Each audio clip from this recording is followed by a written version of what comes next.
मैं DNS analysis जिस website पे परफॉर्म करूँगा उसका नाम है hack.me।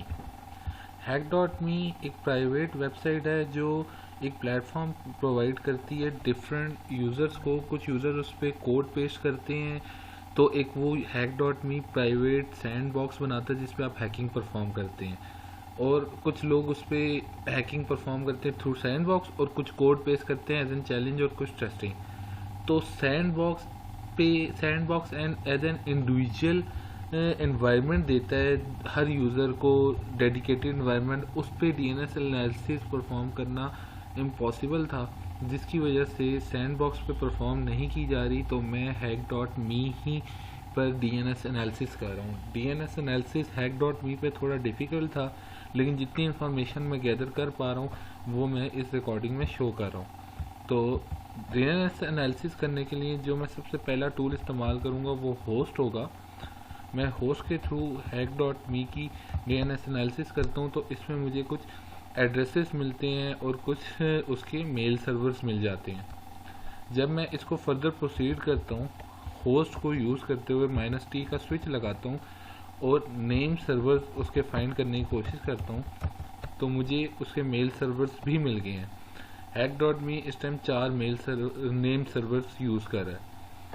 जबकि अगर मैं AFXR रिकॉर्ड्स निकालने की कोशिश करूं तो hack.me पे AFXR रिकॉर्ड्स निकालना काफ़ी मुश्किल है, लेकिन मैं कुछ टूल्स और भी यूज़ करूंगा।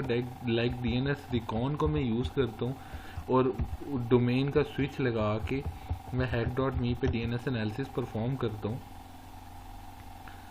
तो इस टाइम DNS रिकॉन hack.me पे चल रहा है, जो उसकी नेम सर्वर्स के बारे में बता रहा है,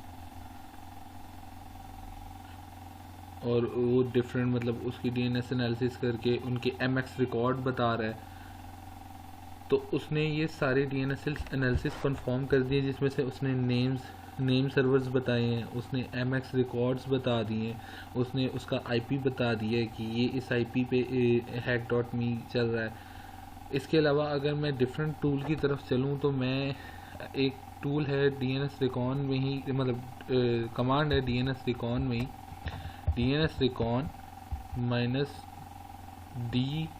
अच्छा सॉरी, ये मैं कर चुका हूँ, ये ठीक है। अच्छा, इसके बाद मैं एक और टूल यूज़ करूँगा, उसका नाम है DNS enum -DNS सर्वर। इसके आगे मैं नेम सर्वर यूज़ करूँगा। अब जिस तरह hack.me का फॉर एग्जांपल ये नेम सर्वर है, मैं इसको यहीं से पिक कर लेता हूँ।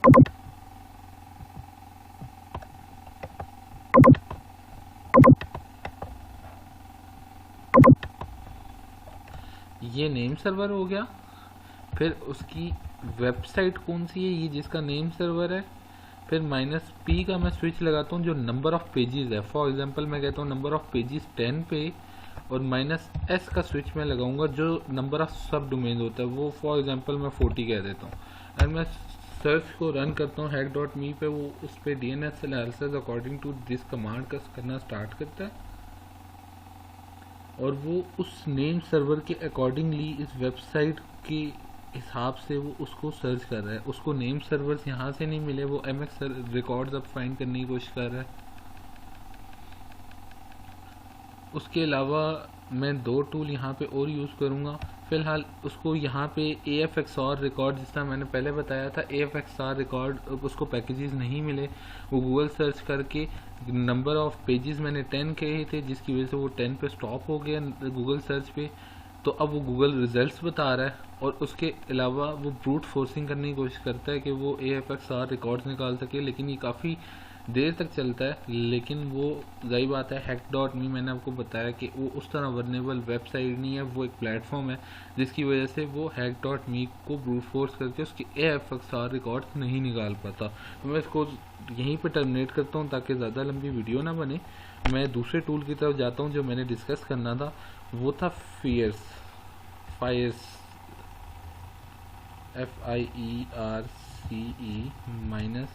DNS hack.me। सेम उसी तरह नेम सर्वर्स के इसने रिकॉर्ड निकाल लिए हैं, उसने जोन ट्रांसफ़र करने की कोशिश की है और उससे फिर AFXR रिकॉर्ड नहीं मिले और वो अनसक्सेसफुल हुआ है जोन ट्रांसफ़र पे। उसके अलावा वो बाकी सर्चेस देख रहा है, लेकिन फिर वो यहाँ पे स्टक हो जाता है क्योंकि वो उसको रिकॉर्ड्स नहीं मिल पाते और वो ये काफ़ी लंबा प्रोसीजर चलता है। मैंने इसको काफ़ी दफ़ा ट्राई करके देखा है, तो वो यहाँ पे स्टक हो जाता है। तो हमें बेसिकली नेम सर्वर्स और उसकी बेसिक इन्फॉर्मेशन मिल रही हैं। जिस तरह मैं आपको एक दफ़ा दोबारा अगर बता दूं तो इसमें हमें इसकी ये मेल सर्वर्स का पता चल जाता है, इसमें हमें उसके नेम सर्वर्स का पता चल जाता है, इसमें हमें उसकी IP के बारे में पता चल जाता है, ये उसका एड्रेस है। इसके अलावा अगर मैं एक टूल का यहाँ पे जिक्र करना चाहूँ लास्ट बट नॉट लीस्ट, वो द हार्वेस्टर है, जो कि बहुत अच्छा टूल है। अगर द हार्वेस्टर में हम -D का स्विच लगा के उसकी डोमेन बताएं, -L का स्विच लगाएं, 500 की यहाँ पे हम लिमिट लगा दें, -L is basically a limit, तो हम 500 सर्चेस की लिमिट लगा रहे हैं और इसको किस इंजन के थ्रू करना है ये हम गूगल स्पेसिफाई करें तो द हार्वेस्टर यहाँ पे कोशिश करेगा कि उसके बारे में कुछ एनालिसिस करके बता सके। यहाँ पे उसने अपनी सर्चिंग स्टार्ट कर दी है, हमने उसको 500 की लिमिट दी थी, जिसकी वजह से वो 500 की लिमिट पे जिस तरह 0 रिजल्ट 100 रिजल्ट, तो वो 500 की लिमिट जब पूरी करेगा तो उसको एक्सीड नहीं करेगा, वो 500 की लिमिट पे सर्चिंग रोक देगा।